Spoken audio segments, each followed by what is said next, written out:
Friday to everyone. Shannon's going to be here soon. We're just rock and rolling here, just hanging out. Hope you can hear me okay. The monitors are saying that everything's working, so that's a good thing. Hold on, let me see if I can grab Shannon. She doesn't know we're on. She's always late. Every Friday we come on. She's putting her makeup on, doing her thing. I'm just going to get her, there we go. Got to get her thing ready here. Hold on. There we go. Yay. The ads coming on, of course. You know, sometimes we'll get people who complain about the ads and we're going, you know, we kind of need the ads. That's how we make our money. But I don't know if they don't understand how ads work. Let me see if I can fix this a little bit. But we kind of need ads on our channel. Look at me. I'm not even buckled up or anything. It's not ready. So what was the first album you ever bought? I've said many times on this channel that the first album I ever bought was Mad Men Across the Water by Elton John. And it was a good first album. Let me just, I'm still adjusting here. Still adjusting, folks. Anyway. Greetings from Montreal, Quebec. I was born in Montreal, Quebec, 1960. Something must have happened. Anyway, that's my birth year. We moved the year of 1967, the year of Expo. And I really liked Montreal. And I have memories of Montreal. We lived in a kind of a, at the time, seedy area called Verdun. I don't know if it was seedy, but it wasn't good. You know what I mean? So we lived there. Anyway, we want to know what's the first album you ever bought that meant an awful lot to you, you know? Well, the first album you ever bought with your own money. There was a Facebook friend of mine who put it on their feed and asked people. We're on, Shannon. Hi, Shan. Hi. We're on. Oh, fabulous. You're late. Trying to get Chase to go upstairs. Okay. First album was Bruce Springsteen, Darkness on the Edge of Town. Wow, what a great album. The follow-up to Born to Run. Did you live near Douglas Hospital? I don't know. Gennaro, I don't know. I remember there was I know there was a lot of these in Montreal, that there's a building and there's a car tunnel going through the building, and on top of the tunnel it would be like this. It would be round. And someone told me, oh, that doesn't narrow it down because it's Shannon. Hey, hi, Shannon. Hi everyone. Nice to be here. Sorry, doing family stuff. Why is that? Oh, you have to turn that off. Oh, actually, come closer to me. Oh, that's really good. Sorry, doing a bit of family stuff, so nice to be here. Hey, it's a new top. And yours is... Really old. No, it's a John Lennon shirt. It's from the John Lennon collection. No, I don't know where I lived. My mother doesn't remember an awful lot. We're talking about Montreal. So, okay. What was the first album you ever bought with your own money? I think it would have been like it was like a K-Tel? A K-Tel. I think it was like Sound Waves, it was called. You remember. And I totally remember the front, yeah. But that was probably one of the first ones that I bought. Tor Porco says, first album, Darkness on the Edge of Town. I remember buying that. I bought that in Miramichi. Gennaro says, I already answered that. Oh, this is your job. Yeah, I don't mind helping out, of course.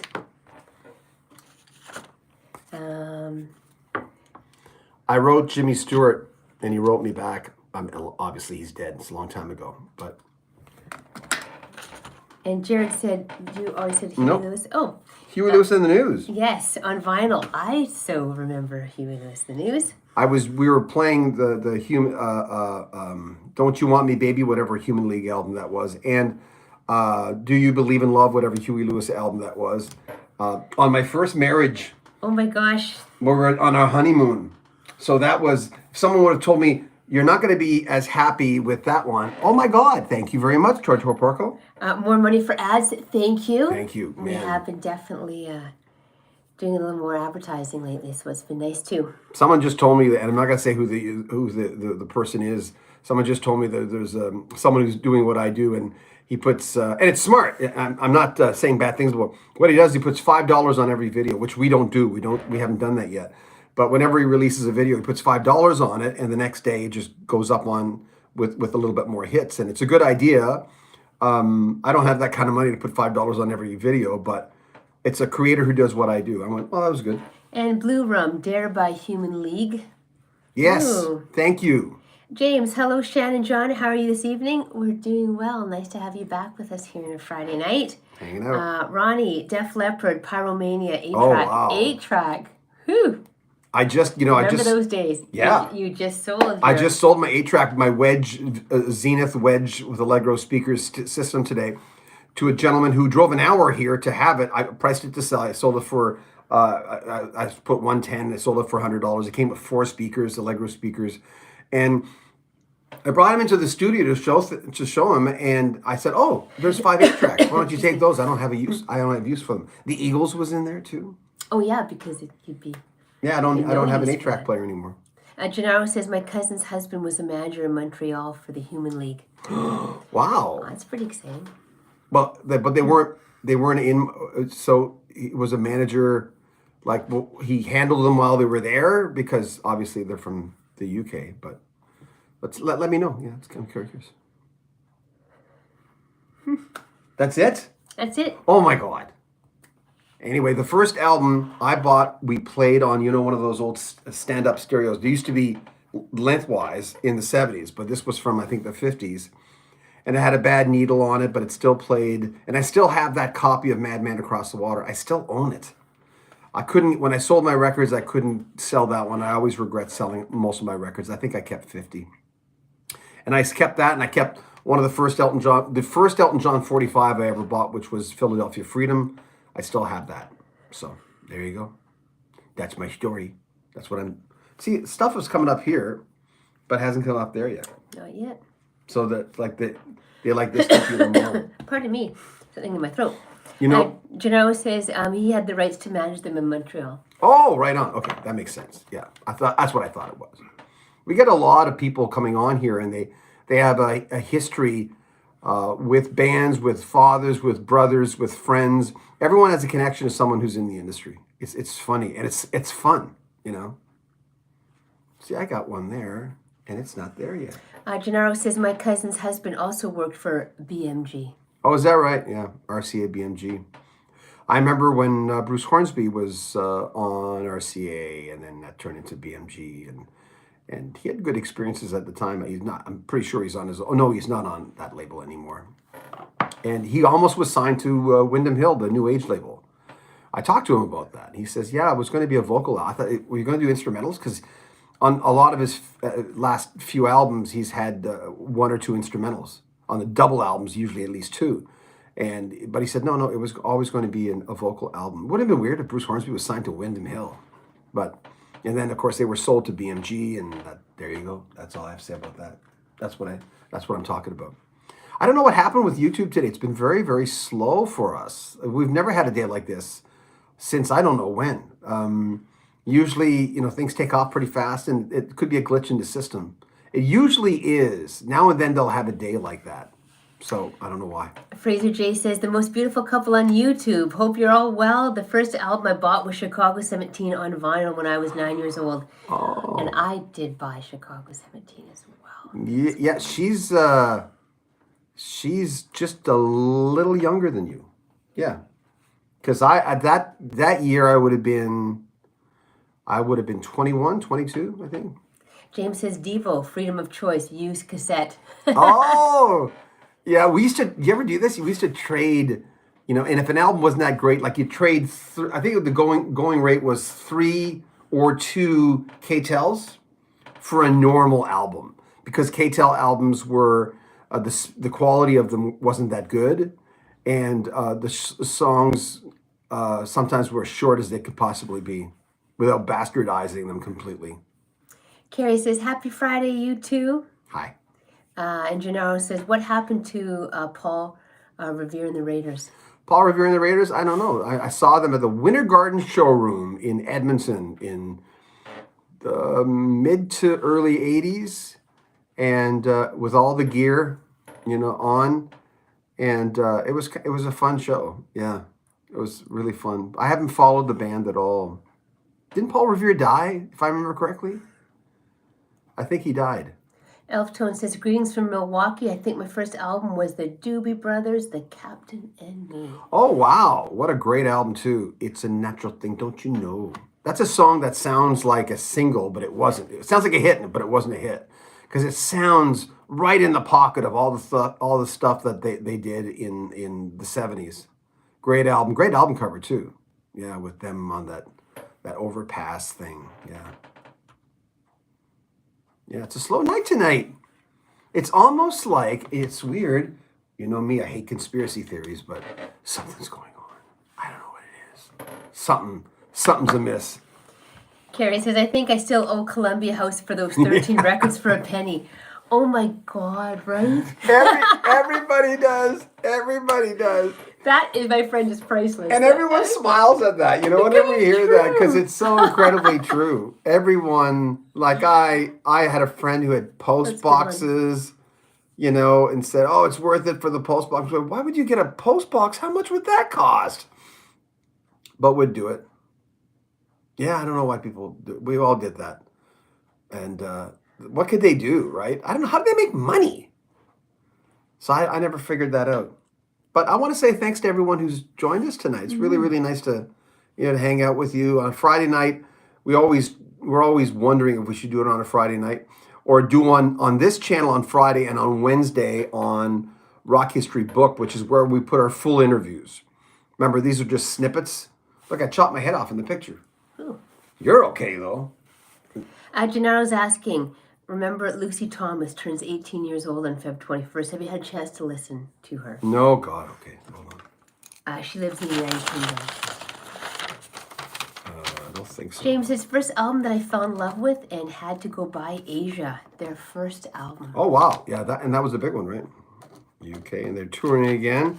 I mean, there's always that thought, is it Asia? Because, John Wetton's no longer with us, right? And that's hard. That's a hard one. Blue Rum says, has ever a band lost it as much as Chicago? Avant-garde double LPs at the start, then Xmas albums only output in recent times. They've really changed an awful lot, and I think that I don't know why I was trying to get with trying to get an interview with Robert Lamb. He's probably James Pankow, and Robert Lamb would be the two people to talk to now. And so I've been trying, but to no avail so far. They were one of my favorite bands. I bought all Chicago Transit Authority 1, 2, 3, 4. I just went nuts. I just loved all their albums. Didn't like a lot of the album tracks because I was such a pop guy. And then as you get older, your musical tastes you mature, and I go back and listen to the stuff that I thought was a little out there, and I love it, right? That's what happens with a great band. So I don't know. I can't explain it. I don't know why. Maybe they lost steam. Paul says, hi, John and Shannon. Fraser says, what's the difference between your two channels? Sorry for the ignorance. Oh, no. It confuses everybody. And originally the other channel was going to be like 5 singers who died on stage, or 5 singers who wear funny hats, or I don't know, just something. And it was going to have the long form videos all the time. So it was going to be like a rock documentary style channel. The problem with that was we ended up putting the documentary style stuff on this channel because they weren't making enough money on the other channel, which is still, I think, at 16,000 subscribers, and this one's at 89,000. So it wasn't cost effective for us to put that. So we thought, oh, now we've got to change it. So we put those documentary style ones, but they're only like 5 to 10 minutes documentary style.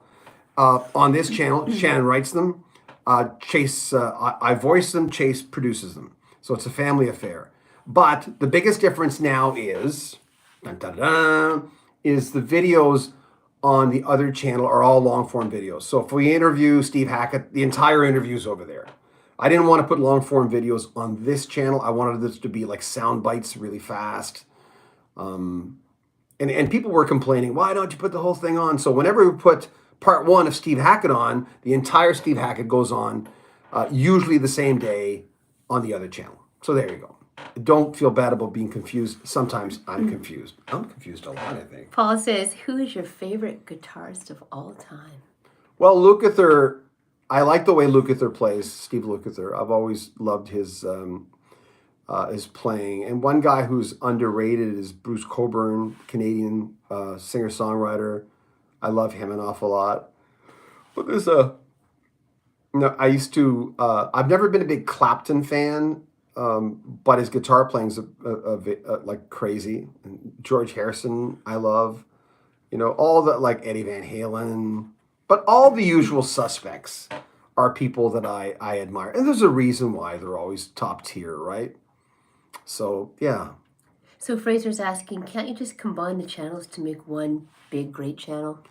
I could, but it's too late now.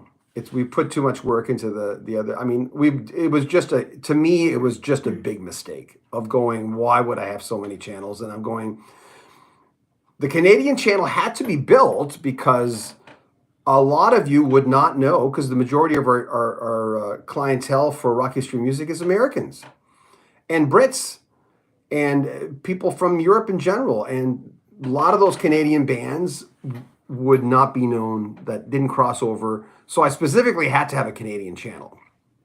And that one's doing okay. Because I have a lot of history in Canadian music, and I want to present those interviews. I don't want them to be, buried forever, right? A lot of people are dead, some of the people I've interviewed.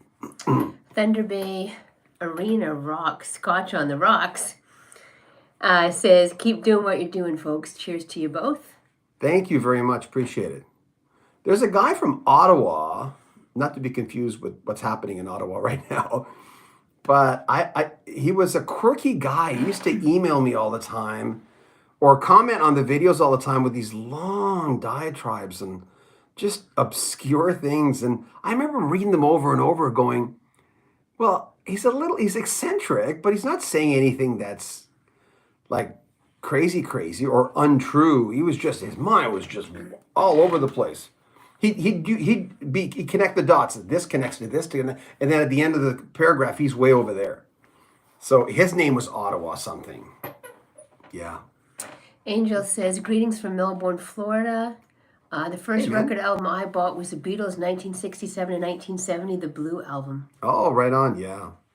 The Blue and the Red album were, if you didn't, well, even if you did, even if you were there for the Beatles, but the Blue and the Red that's a good catch up real fast, for the two eras of the Beatles. So good for you.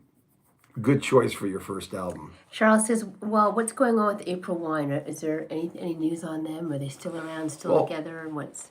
Miles and Jim Hedman, who was the bass player for the first April Wine album. I've interviewed both of them. Jim, I think 3 times now. Miles once. They do shows together with a third members, and I think sometimes a fourth member. And April Wine's still a band. Miles still sounds good. To me, April Wine's my favorite Canadian band. I think a lot of you know that. I just love that band. For whatever reason, they spoke to me. Miles Goodwin to me is one of the most, I'll say it again, underrated Canadian writers and singers in the history of Canadian music. He's a treasure. Dr. Insomnia, first album ever was a present for my 6th birthday in February of 1964. Wow. Meet the Beatles. Wow. What else? Yeah, good for you. Yeah, we started the beginning. A lot of people, it was, the Beatles sometimes was the catalyst for them saying, not only do I want to do this, or sometimes it was, I like music. Oh, I like music. If that's what that is, you know what I mean? They weren't really interested in music till they heard the Beatles, and they went, yeah, music's a good thing. So people don't look at that very often, of going that it really got people into music when you were very young, or got people back into music. It was a real thing, man. Hike with Mike says, hey folks. Hey. Nice to have you back. Thank you. James says, speaking of underrated Canadian bands, Coney Hatch. Yeah. Well, now they're crossbred with Alex Lifeson, right? It's kind of nice that they've had they're underrated. I didn't get into them till quite late, right? It was I don't know why. I thought they were something that they weren't, and then I went back, and I keep forgetting his name. What's the name of the guy that gave Chase the Drumsticks? what's his name? Why do I have this mental block about his name? Andy Curran. Andy Curran. Andy Curran. I don't know why I have a mental block about his name. Sorry, Andy. I've interviewed Andy, and he was the A&R guy for Anthem Records and has been a good friend with Alex Lifeson. So he now plays with Alex Lifeson on the new their new group album. So cool. Gennaro says, my first album that I bought was called Little Town Flirt by Del Shannon. Oh, wow. What is the truth about his death? Oh, I don't know. I really don't know much about him. I've just started getting into and doing research on artists that were big before my time, because I find it's my responsibility to know that. And I like reading about it. You know, the fact that I was just reading the other day, and I'd heard about it before, Buddy Holly was not liked by Ed Sullivan. He just didn't like the guy, mispronounced his name. And the fact that Ed could be a curmudgeon, even though he really helped the music industry and brought in a lot of people on his show that he really didn't like. But personally, he didn't seem to like the lyrics on a particular Buddy Holly song, and he wanted him to change it, and Buddy Holly said no. So, yeah. Prog rock dude, I think my first ever album I can remember getting was maybe either Clockwork Angels by Rush or Hysteria by Def Leppard. Also, hi, by the way. Hey, good for you. 1-2 punch, huh? Surfer Boy says, hey, folks from Boston. Hey, Brian Surfer says, Boy. Whiplash Smile by Billy Idol. Oh, wow. Did you have any Billy Idol? I never bought a Billy Idol album. No, but I listened to Billy Idol. I played him on the radio quite a bit, yeah. Brian says, I've always liked 50s rock and roll. And Patrick says, Grand Illusion, Styx, wore it out. Good choice. That one, I would have been, I think, 15 years old. And then, of course, I went back and listened to the other albums. And Paradise Theater, when that came out later, I just was floored by that. But the Grand Illusion, I think, Grand Illusion's their best album to me. And in Dennis DeYoung told me, he says that the band was going on all pistons on that one. He really liked it. He's very proud of that album. And Paul Hudson, my mother met the Beatles in 1962 before they became really big. They sold out throughout the UK at the time. Wow. Yeah, people forget that sometimes. It didn't happen until 64 here. But they were like, when they were playing at the Cavern Club, they were a very popular band. And then, of course, the recording started there. The hit started there before here. Yeah, that's pretty amazing. Good for her. Tepid Tooth says, my first album was Queen's Greatest Hits. My first real albums were The Court of the Crimson King, Dreamboat Annie, Tribute, Ozzy Osbourne, and so. King Crimson, yeah. Good choice. That's a must for a prog fan, getting into the first few King Crimson albums. Not for everybody, though. Not as palatable as some Genesis stuff, but it'll expand your brain, man. It will.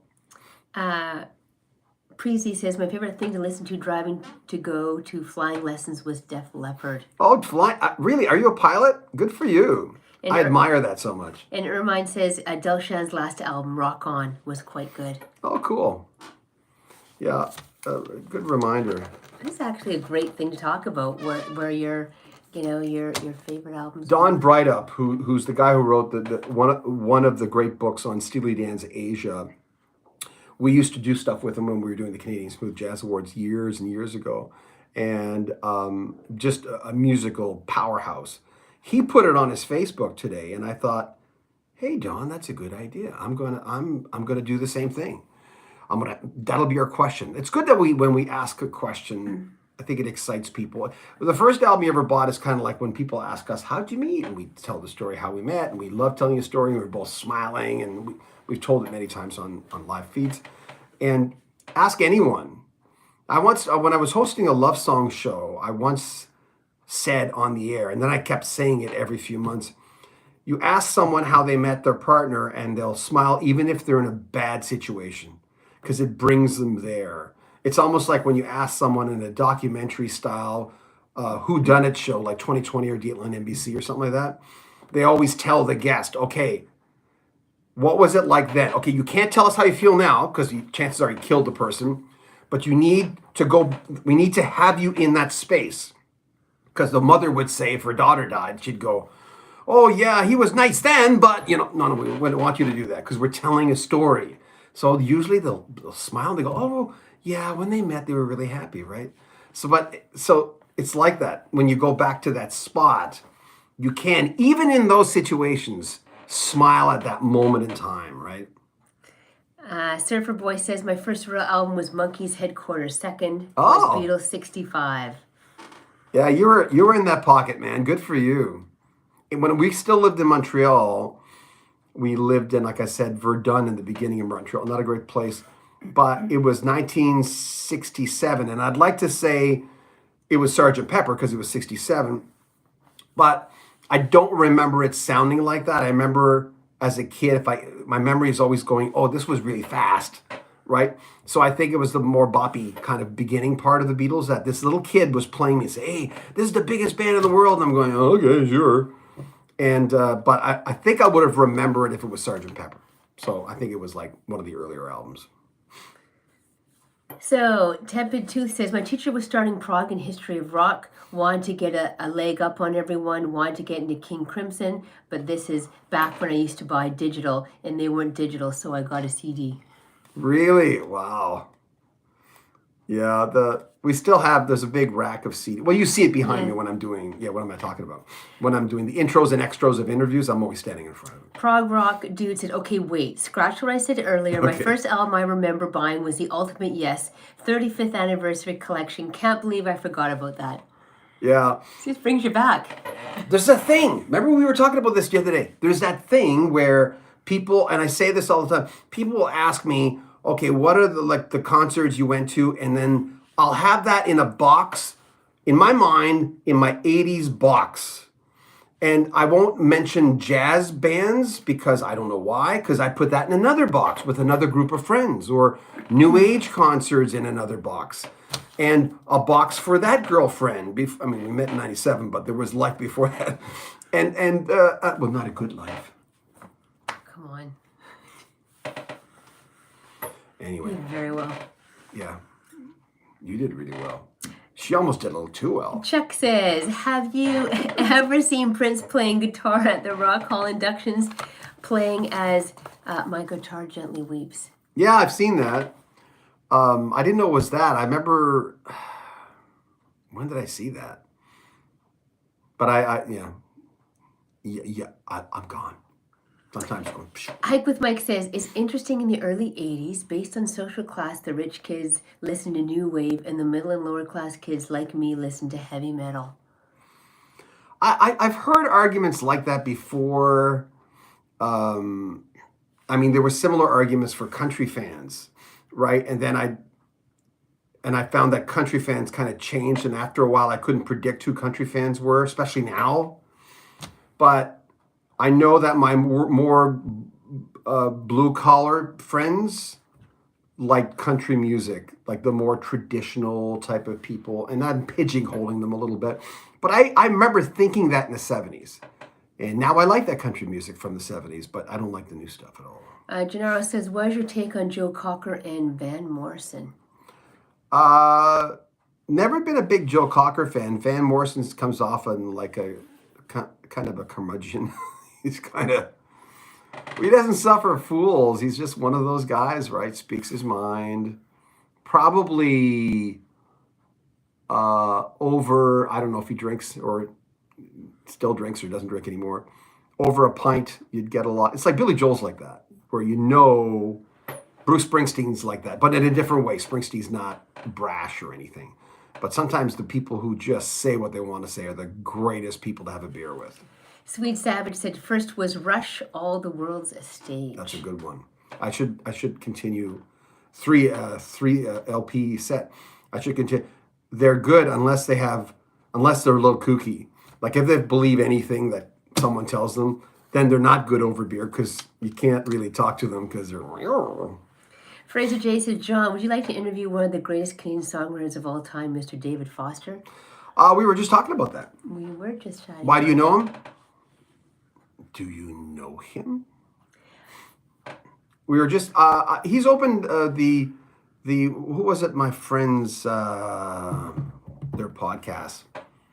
I forget what their podcast is called. They interviewed him a little while ago, and I'm sure if he knows if he knows I'm doing Canadian stuff and I'd be promoting him on both channels. I'm sure he's always open to talk. That's what I hear. Randall Anderson, my first album was The Association because I liked the song Windy. Never my love. I love The Association. I want to do a thing on their history. I kind of really wanted to them and the Letterman and those vocal bands that, especially those soft spoken kind of breezy vocal bands. Yeah. Charles says that album from Beck, Bogart, and Appice Oh. was their version of Superstition. Great album, only one they did together.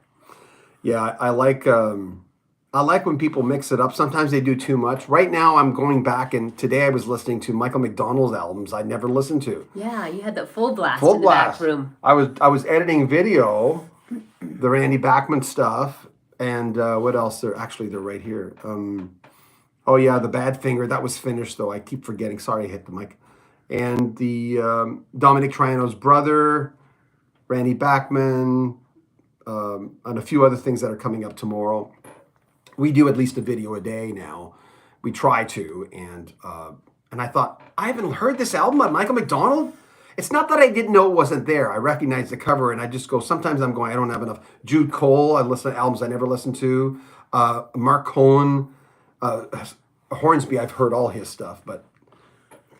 Brandon says Metallica, Ride the Lightning, but the first album I ever listened to was Queen's Greatest Hits. Ah, cool. They were getting a lot of Metallica and Def Leppard, which is cool. Bands that I didn't buy, but through association would always hear, right? They'd go to a party, and my friends were always cool. They go, hey, man, can I put Hysteria on? I go, yeah, sure. What? Put on. I'm interested in whatever you like, because You ever do that when you go to a party, someone puts something on, unless it's real country, like the New Country, I'm kind of interested and I listen a little bit more. If they put something on, you go, yeah, so that's what you like. Let me listen to that, There's that thing that happens. So I think that's kind of cool. Were your friends big music people, or were they fair weather, or how were they? I think everybody sort You of had your bands. Yeah, and everybody had their own kind of genre that they liked. So yeah, it was quite eclectic. But a lot of it was kind of the greatest hits of the past, and of course the top pops of what was at that time, right? Yeah. And at a party, that's the best thing to play sometimes, unless you're filled with really serious music fans, and they don't want to hear the hits. They don't want to hear greatest hits. Right. The prog fans don't want to hear no greatest hits of nothing. They want to hear a whole album. John says Frampton Comes Alive, 1976. Yes! I did a thing on Frampton. Look up Rock History Book. Frampton Comes Alive, where are they now? I did a thing. It's a little outdated now, but I think it's 3 years ago. Bob Mayo on the keyboards. Bob Mayo! Ermine says that guitar intro that Davy Johnstone mentioned for Lucy in the Sky with Diamonds sure is etched in my mind from childhood. Yeah. A nice guy. And at the end of the interview, he said, listen, John, you and I have to talk again. I'd love to talk to you again. And he was very kind at the end, because you don't always get that. He said, you know what? I really, really enjoyed this. And he says, thanks for being so incredibly knowledgeable about my work and Elton's work. He says, it's really appreciated. And I said to him, I don't always say this, I said, man to man, Davey, you've made a difference in my life. You really, really have. And he said, well, hopefully good. I said, yes, indeed. So there. Surfer Boy says, New Country is more pop, pretty generic. Mm-hmm. But, to be fair, I don't like it. But to be fair, and I always say this, you like what you like. You can't have, my son loves New Country, my older son. I have to interrupt you because I laughed at that meme. What did it say again about because of where the cars are at these days, and cars can pretty much drive themselves? It said that there was going to be like a country song come out about your car leaving you. I laughed at that. There's what songs if someone's leaving you, or my car is right? leaving me. You left me I straight laughed. out in the field. Because of technology now. Well, yeah, who knows? Here's the thing. I mean, I don't know. You'll probably live a lot longer than me, but you never know, right? You never know how you're going to. But what are we going to see in the next 20 years? Like, what are we going to see? A lot. You know, will more of us who say we won't get an electric car actually get an electric car? I mean, I don't know. I can't afford an electric car. It's too much. Too much. Doc Insomnia says Van Morrison is great. Listen to Astral Weeks. I had Wavelength because I remember loved the way Wavelength builds. It's drums come in, and it just gave me goosebumps. When I first heard that, I just went nuts. Brandon says, have you interviewed any of the members of Level 42 besides Phil? No. I've never tried. Did I? Yeah, my memory's kind of not the best sometimes with how many times I've tried to interview people and they just, you don't hear anything. Nothing happens. Dawn says the Doors, Light My Fire, and Pagliaro, some sing, some dance. Yeah, some sing, some dance. Greg Godovitz mentioned Pagliaro because he got to know him a little bit. Michel Pagliaro, great artist. What the hell I got? I remember when that came out, I'm going, Michel Pagliaro's doing almost a Gordon Lightfoot kind of thing there. But he was doing it in such his own style. I bought the 45 What the Hell I Got, I remember. Prog Rock Dude, if by new country you mean the mainstream top 40 hits, then yeah, I agree, but I don't know. The indie alt country scene may be where it's at. Oh, Still it's gotta definite. Hear more. Yes. Really, there's some people out there that are amazing. I don't usually have time to explore there, but yeah, whenever I hear something, some people are always sending me stuff, and I don't always get back to them right away, but it fills your cup, man. It's edgy, and it's coming from an area sometimes where you're going, it's not that it's not derivative a little bit, but new country's really derivative. It's just, you've heard all those licks before. Yeah, but good point. Thank you. Steven says Bread have some really nice songs. Yeah. David Gates is the last guy alive. They're all dead. Crazy. Randall says, John, you should reach out to Jim Yester of the association. They tour, and he saw them before COVID. I will. I don't think they do really well on this channel, but I still, I still put people up on this channel. It's difficult sometimes when you put something up and you go, this is such a talented artist, but they're not rockish enough to be on the, even though the name of the channel is Rock History Music. It's just meant to be anything that's popular in music in the last 50 years, Surfer Boy says, how about David Gates from Bread interview? My first slow dance with a girl was to a Bread song. I was so nervous. Oh my God, yeah. Takes you back, right? The very first dance you had Totally. with somebody. I remember Bread's Greatest Hits Volume 1 and 2, just like the Carpenters' Greatest Hits Volume 1 and 2, and they kind of fell in the similar pocket of, really light music, which was enjoyable and positive, and yeah. I liked Aubrey, but Aubrey was her name. Paul saying, what cover version of a song do you think was superior to the original song? Well, you mentioned Joe Cocker a while ago with a little help from my friends. I don't hear a lot.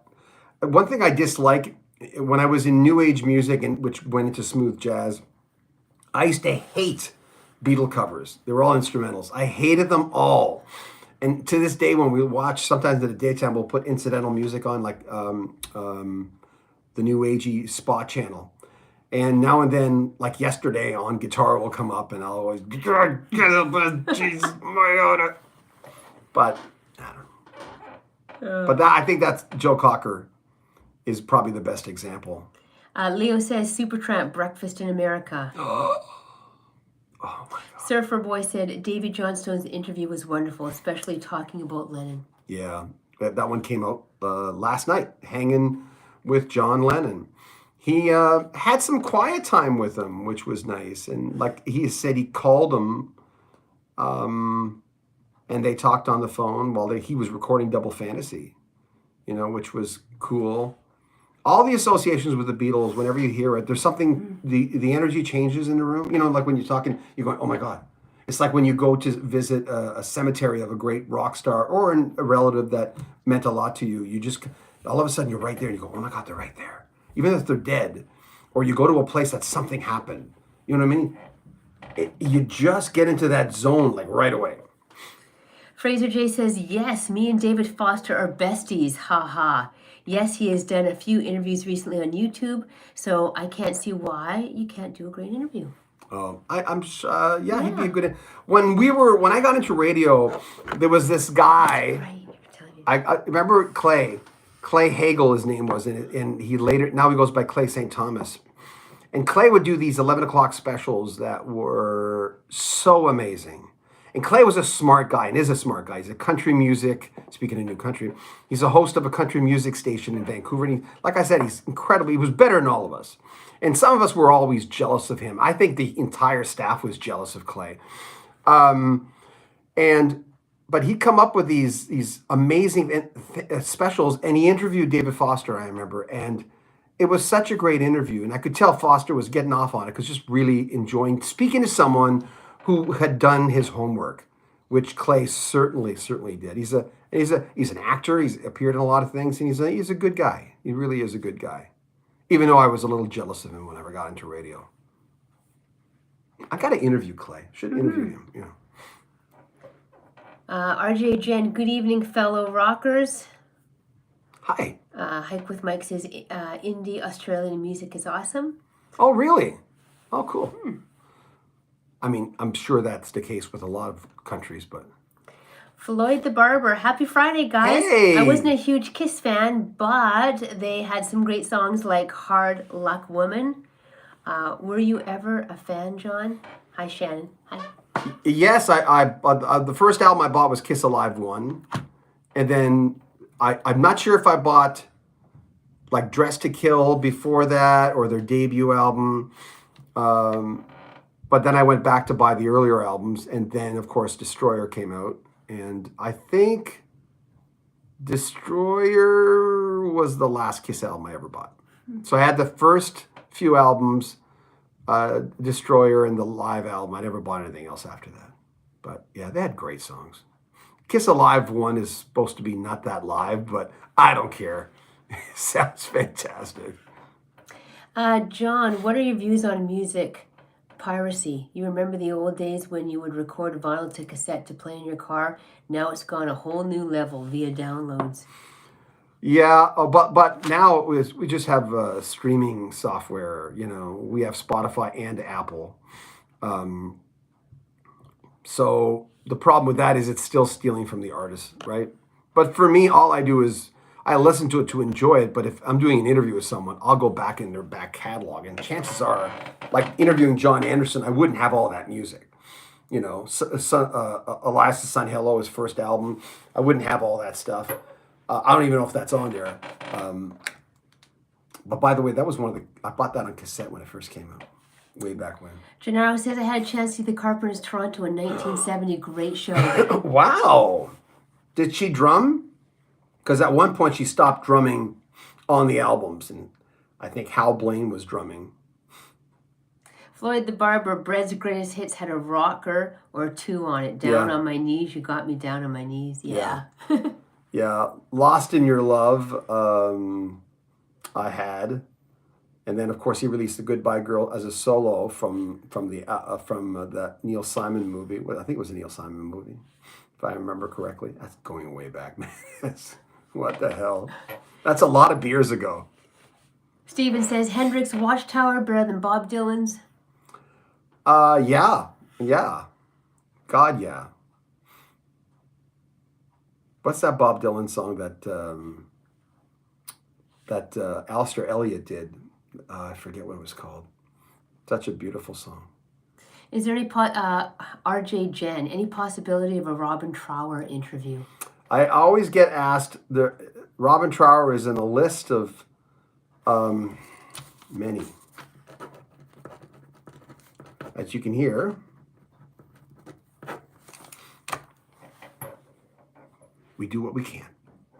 Prog Rock Dude, Roll Over Beethoven, my ELO, though. That's some good stuff. Yeah, that's one I never really got off on, but it was an early introduction for sure.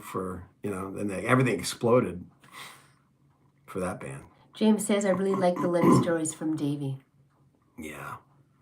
Yeah, we got a lot of... I mean, it's always interesting. I thought, well, that one might blow up, but it's at 1,000 hits, you know, and that's always all we want. We always want, because we don't put money on them, right? Because a lot of people who do what we do, they'll put, like I said a while ago, $5 on every video just to raise the hits a little bit. We don't do that. And if we did, you'd see it on the right-hand side coming up. You know, when you're scrolling, and you see the same person coming up all the time with their videos. Sometimes that's natural. If you watch a lot of their videos, they're not paying. Other times they are, you know, and it's okay. I mean, a lot of people are doing it.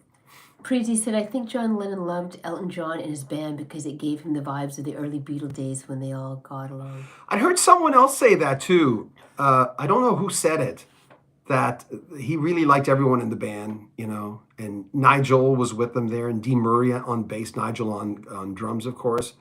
On and off, Ray Cooper was there. You know, when I talked to Davey Johnstone, at the end of we talked about Ray Cooper, the percussionist for Elton John, who went to Russia with Elton John.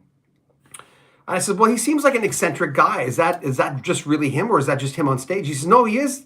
That is who he is. And by the way, we're going for a walk in a half an hour. I went, what? And so I think he was at his house. I knew he had to go, but he said, it was nice. He said, well, if I didn't have to go, I'd keep this going. This is fun. Mike says, have you ever interviewed Todd Lundgren? What? Oh, Todd Rundgren. Yeah. No. I saw him in concert in Blaine, Washington, and he came on stage, and you might have heard me say this before. It was a small little stage, and I was really close to the stage. It wasn't a big place. And he came on, and he said, hello, welcome to Blaine. And I went, okay, sure. I didn't recognize one song. He said, I'm going to play a lot of some out there tunes tonight. And I just loved it. I thought it was great. Uncle Elmer says, interesting if you could interview in one program musicians who left a band before they hit it big to see how they come to terms with their past. Matt Smith of Poison left making way for C.C. DeVille. Well, we had two, as you know, we've had two videos. One is, where is it? It's coming up. Musicians Gone Before the Fame. That one has a turquoise backing on it. And then that's part 2. And we had another one before that. I don't know why these videos are all coming up so weird. Oh, it's because, I know. Never mind. I know. Anyway. Mark says, salutations from Utah. Hi, Mark. Hey, man. My older son's named Mark. Keith is asking, have you ever interviewed Frank Marino of Mahogany Rush? No, I reached out at one point. I forget what happened. And like I said last week or the week before, the last thing I heard him say before he kind of sort of backed away from being more public was, excuse me, the music industry's dead. He just said that. 10 minutes to go. He, I just realized I woke up really early today, and I've been editing videos all day. So a lot of people say, oh, is this a lucrative job? It sometimes, certain months it is. But for the most part, we work at it, man. We work it. You can't, if you're going to do YouTube on our level, you really have to work ahead of schedule and just work at it. And we all do. Shannon writes, Chase edits a lot of videos. Jason Free, can you interview Steve Miller or Bob Seger, please? Bob Seger's retired. Steve Miller, I've tried before. Have you ever interviewed a Beach Boy? Floyd the Barber is asking. No. Have I? No. That's how it is sometimes. I have to think about it. I'm going, what, have I? Because it's 39, in May it'll be 39 years in radio. And as I always say, it's many beers ago. So, have another beer, John Bowden. The C4RB 1 and 3. Wow. How do you think, what do you think of the Rock Hall standing at the moment? I haven't looked at it. I never look at it. I hardly ever look at it. I mean, I hope Pat Benatar and Neil, it'd be good for him and Neil Giraldo, her and Neil Giraldo, blah. I just asked him for an interview. I haven't heard back. I know they read it. I could tell they read it, but I haven't heard back from them. I don't think I'm on the naughty list. Sometimes I have to go, did I ever say something? Because I'm not like some of the other podcasters on YouTube that are always looking for, trouble. I don't do that. That's just not my thing. I don't want to be known as that guy. I'd make a lot more money if I did. Stephen says, okay, where'd you get that shirt from? It's the kind of thing I would wear while painting canvases. John Lennon line. Can you see it? Is it there? It is. I know it is. I don't. It's John Lennon. John Lennon. A lot of my bright shirts. You get it from one of the sort of higher end department stores right there. The Bay, it's a Canadian store. And I don't know who carries John Lennon's, but it's consistently like that. I think I have 10 John Lennon shirts. I have one Robert Graham, and that was expensive. I got it for my birthday. I saved my money, and Shannon got it for me. I said, here's the pot. And that's the only really expensive shirt I have. I asked Lukather if he has Robert Graham shirts. Look up Robert Graham shirts. They're insane. If you want to spend $250 on a shirt, and I didn't even spend that. Mine was like 100 and something, $50 for a shirt. But it's the one I wore for Davy Johnstone. If you look at that shirt on that interview, that's the most expensive shirt I've ever owned. Jason says, are you a fan of Greta Van Fleet? Yeah. The singer took me a little while to get used to. But yeah, I think they're good. I'm not going to listen to them an awful lot because I've kind of heard that already. And I don't get them downplaying the Zeppelin thing, but, they're doing their thing. Ermine says, you don't wear nice shirts like that when you're shoveling snow, right? No. I wear black T-shirts a lot, and because I either go from if I get a shiver, I'll sneeze 75 times and lose my voice. Literally sneeze 75 times. It's amazing. I don't know how over and over. And the worst part of it is when you think you're going to sneeze near the end and you don't, but then you do. And then you lose your voice. So it's like next couple days. Shannon says yes. Yes, he's quiet. Yes.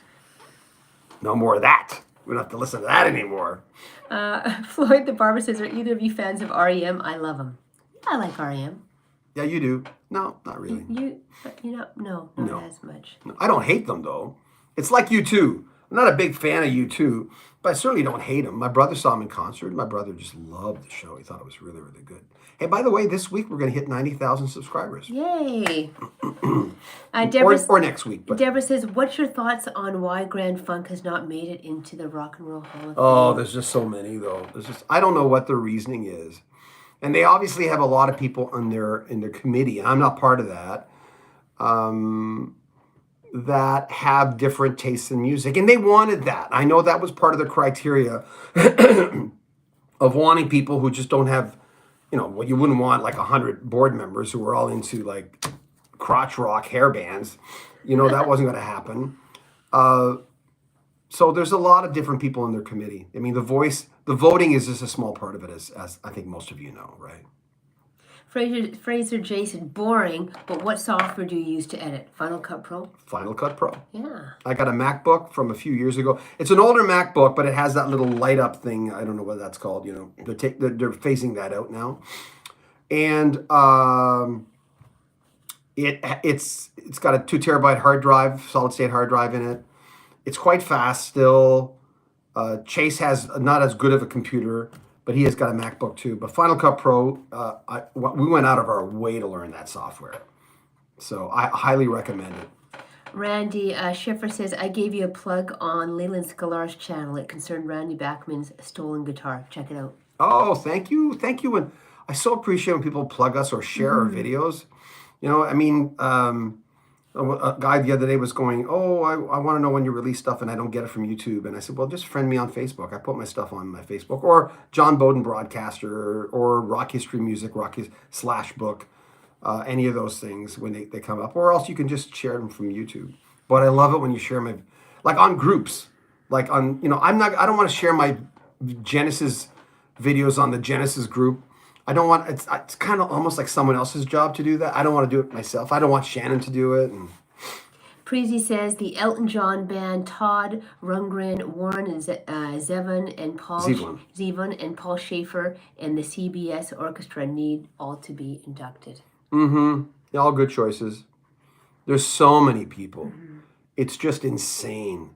how many people are going to be dead before they get inducted, which makes a lot of people not care. They're going, I don't care. They're not going to induct me. I don't care. And a person like the Grand Funk, for instance, you brought up a while ago, was a good example of someone who is one of the greatest, biggest bands in the world, in between the early 70s and the mid 70s. And that says an awful lot. That was a tough competition back then. So, And even Glenn was saying definitely Kate Bush needs to be inducted. I think Kate Bush should be. I know a lot of rockers wouldn't like, because she sings like these. She's up here. I hurt my ears. You hurt your ears? Oh. Yikes. I bought Kate's first 4 albums, and then she got a little too out there. And I liked her singles, though. I didn't mind it. Remember the one with Donald Sutherland? Remember the video? Yes, Cloud Busting. Cloud Busting, yeah. Do-do-do-do-do-do-do-do-do. I like that one a lot. I'm singing a lot of bad tunes tonight. No, bad versions of good tunes. Well, at least I'm not singing, because then it's bad. I think I hurt my eardrum with that Kate Bush thing. What the hell? And we're going to wrap it up in 4 minutes, folks. Hounds of Love is a classic, says prog rock dude. Mm-hmm. And Crazy said, I think David Lee Roth is ill. That's a rumor. That's as you know, with our channel, we don't go around with rumors. We've gotten bitten with it once when someone called me, a reliable source, and said Quincy Jones is dead, and I went, oh God, I can't go with that, and then I got another. I called someone else, and they said, yeah, I heard he's dead, man, and I went,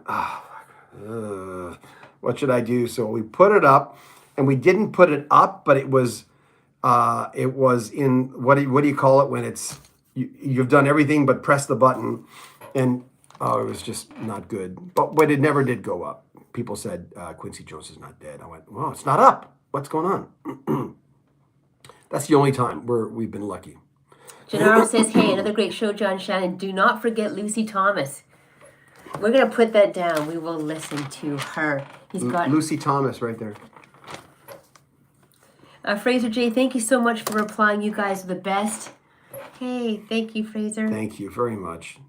You know what? Doing this with Shannon, high point of the week always for us. We just love doing this. We finally, by the way, before we leave, have set up a Patreon account. Of course. And we're going to have different tiers to it. I haven't done it before now, and I know all the channels have theirs. Ours is going to be a lot of, I'm going to do one-on-one coaching for people who want to do what I do. I'm going to do one-on-one just conversations if someone wants to do that.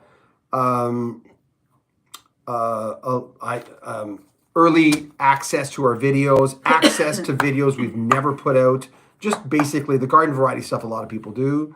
But we'll let you know. We'll make an announcement when we do it. It should be this week. I've been so lax to doing this, but we've got thousands of interviews that, we'd like to share with you. So we love you guys. Thank you. And have a good weekend, really. And, I always say this at the end of my videos, and she's heard me say it a million times, but man, take care of yourself, You never know, right? You never know when you wake up in the morning what's going to happen that day. So take good care of yourself. Bye. See you.